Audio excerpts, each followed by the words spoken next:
សាច់ជ្រូក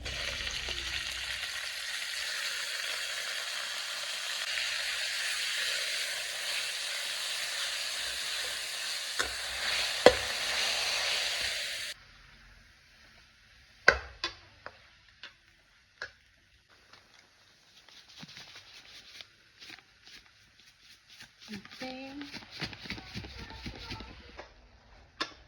ដាក់គ្រឿងហើយកូរចូលគ្នាឲ្យដាច់ទឹកទៅពេលក្រៀម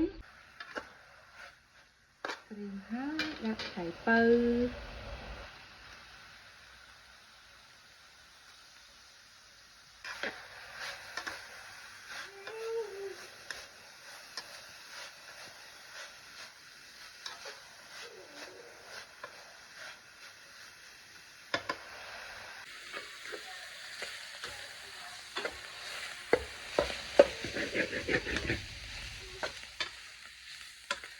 ឆៃពៅជួយឆ្ងាញ់ហូបខ្មែរមានប៉ុណ្ណាឯងមានស្អីទេឆ្ងាញ់ទៅតាមអស់នេះតែប៉ុណ្ណេះនេះអូលោកអើយលោករូបរាងមិនល្អមើលទេតែរសជាតិមិននិយាយ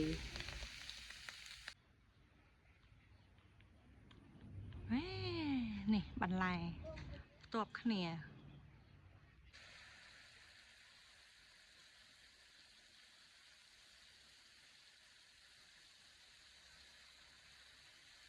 នេះក៏បន្លែនេះ